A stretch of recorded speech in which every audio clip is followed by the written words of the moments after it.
You know when you've done something wrong, like earlier on in my first marriage when I was an idiot and I cheated on my wife.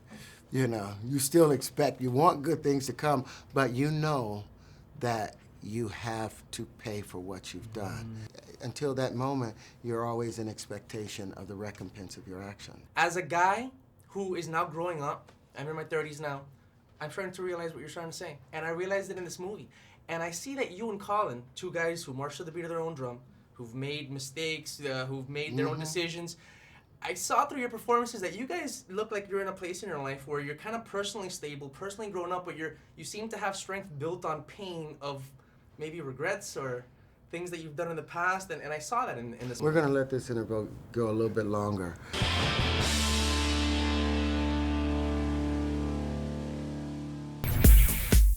Welcome to Latin Nation, celebrating your generation from coast to coast. I'm your host, Humberto Guida, and right here, right now, we kick off the 11th season of Latin Nation. Look, we even got a cool new set, and that's because of you guys out there tuning in every week. So this year, we're gonna give you more of what you want. The people, the culture, the trends that celebrate Latinos coming up in this country. Because whether you're Hispanic or not, you gotta ask yourself, has there ever been a better time to be a Latino? I'm going through like a new agey self-realization phase in my life, and Turtle Pout, I can imagine. Yeah. And did you go through that process personally as you're doing it on screen? What, learning to be tough? Yeah, I think you've already learned to be tough, let's be honest. I have an indomitable spirit, for sure. I have a tiny human body. So, you know. So I'm gonna ask you to quickly psychoanalyze me. Which turtle would I be? It's so interesting. Okay, now you are much less obvious to me as a turtle. Some people are immediately, it's clear what turtles they are. Cool.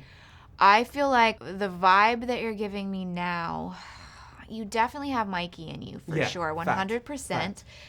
Maybe you have, I'm feeling like maybe you have a little Donnie in you. You have some darkness to you as well, some introvertedness as well. Yeah. I'm gonna hold on to you telling me that for the rest of my life. Okay. You are young. You are fabulous. Look at this face. Yes. Listen, you're my idol. Can you adopt me? I'll wait for you outside. Yes. Do you mind wearing a collar and a leash? Whatever you want, dude. Okay, and then I'm gonna stake it into the ground because I don't want you to run away. Yes! Like, what's it like when the whole Wayans clan gets together? Crowded, windows pressed up against faces. People are handing out headshots. Baby in the suit. When I think about God, I think of him looking like you. Wow. How am I dressed? Do I Kind of like you are right now. I think of God as a very, just plain dress. Oh. Now, when it comes to the presence of Latinos in entertainment, we've come a long way, but we still feel restricted to like a handful of roles. So let's go through the most recognizable Latino characters on television. First, there's the foreign trophy wife of a rich older white guy. Then you usually see the hot-blooded bombshell with the heavy accent and voluptuous curves. And lastly, you usually see the loud pregnant wife. Wait a minute, those are all Sofia Vergara's character on Modern Family. Well, that's what most people think of when they think of Latinos on TV. I've been in LA long enough to see my friends up on billboards. People I've witnessed working their tail off to make it in this crazy industry, but they also do the work internally. They're committed to being the best person they can be and inspiring the most people possible. And if any of them deserves a starring role on a major network show, it's Gina Rodriguez. Every performer, especially in Hollywood, hopefully they have an up, but they always have a down, and they always have to go through this questioning period, and you know, is everything gonna work out? Am I doing the right thing? My goal when I was younger was always that I just wanted to be able to act every day of my life. That is the path I would choose over anything. If somebody was like, well, you know, like, would you choose what? That's what I would choose. I know I want to do what I love every day. It's becoming easier and easier to find stories of folks who are speaking their minds, getting down with the global community, and focusing on positivity. And that's what Latin Nation is all about. And what better place than Union Square to ask young adults whether or not they go online to find dates. Now, not to spoil it, but apparently a lot of them do. However, their reasons and reactions to it are much different than you'd expect. These are definitely 21st century, first world problems, people, and we're gonna solve them right here on Latin Nation. Guys, I am here in New York City, one of the biggest cities in the world where you would think it's easy to meet people. And it's definitely easy to meet people here, but a lot of people today are online dating. Some people might admit it, some might not. We're gonna find out today. Let's ask them. Have you ever done any online dating? I joined OkCupid, but I didn't go on any dates. I joined it to kind of see what was out there, and I saw what was out there, and then I was like, never mind. I used to do online dating to like Mac Wild Girls, but like they was like dudes. So like I don't trust these sites no more, man. They're fake. They were actual dudes or they were acting like dudes? It was dudes. A lot of people do this online dating stuff, okay? Tinder, OkCupid, I guess there's the Grinder for some folks, I guess, like the guy over there. It's all about self-improvement, man, self-realization, turtle power. You know, it's about pulling back the shell, Humberto. What are you holding on to? What are your nuts? Exactly. And I'm trying to figure that out at this point in my life. Is this gonna hurt? I'm gonna put on the camera here so they can get my perspective. Right. Any warnings that I should have? Anything that I should just go with the flow? Tuck your chin in. Okay, so when you hit the ground, don't let your head go loose, and don't ever reach for the ground. Just relax, just stay loose, and chill out.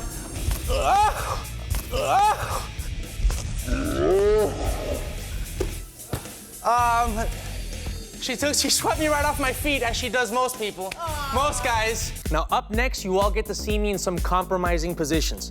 That's because I hit the mat with Eddie Bravo, the man who revolutionized the art of jiu-jitsu with his 10th planet system. Hanging out here, I gotta try and get you out of here. I'm gonna get under and I'm under his leg here, and I have so much control of his leg that I can lift him up here. Put him on his side, put this leg on my shoulder, and then we test out his flexibility. I don't have good flexibility, so let's see. If he doesn't have flexibility, then they tap right here. Ah! There's an old saying that expect nothing and you get everything. That's how I really try to live my life. Because if you expect a win, expect to dominate, that means that you're not dominating right now. Wow.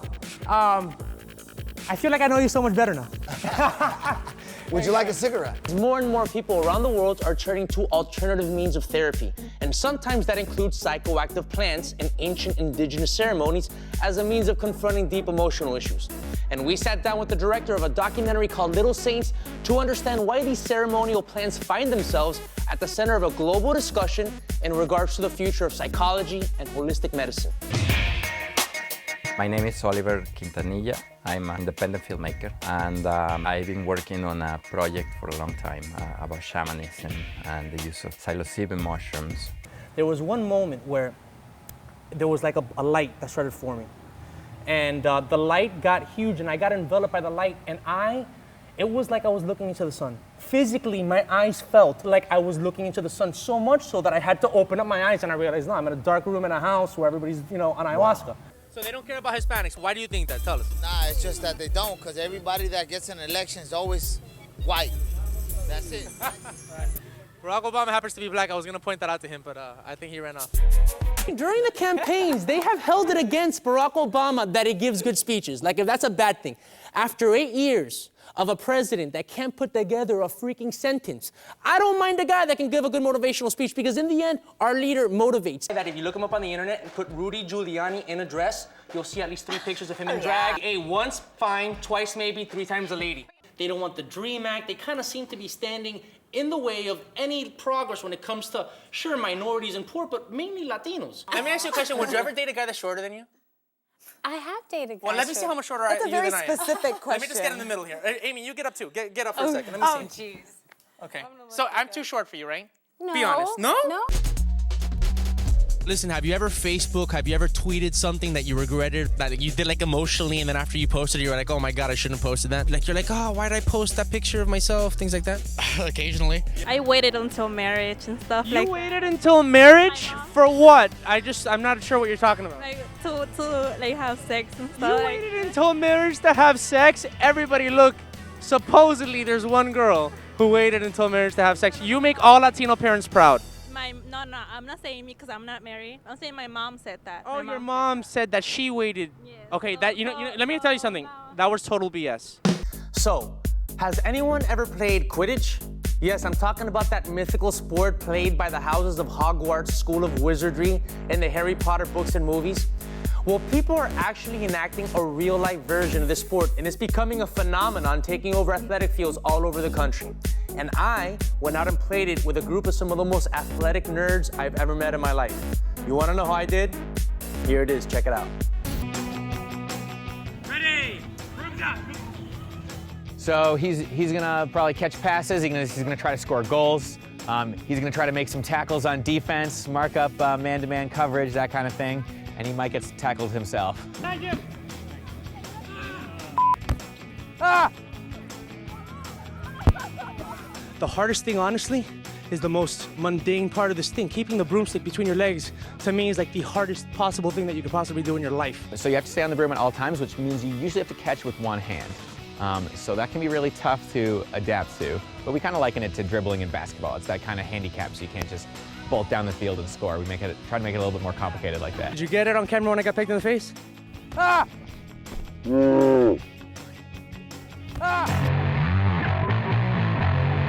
The last part of the game is the seeker.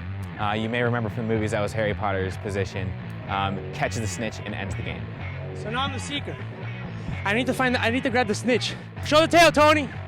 Show the tail. I need to grab that thing. I don't know if I want to, but I'm gonna have to.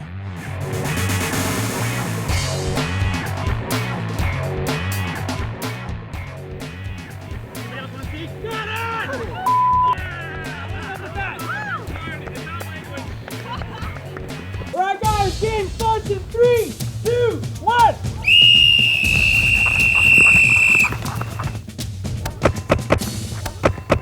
Jesus Christ, these kids are serious.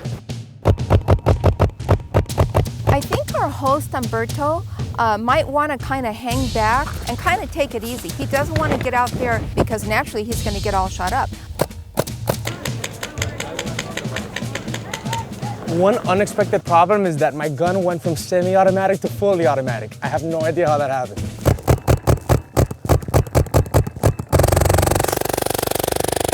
What the hell?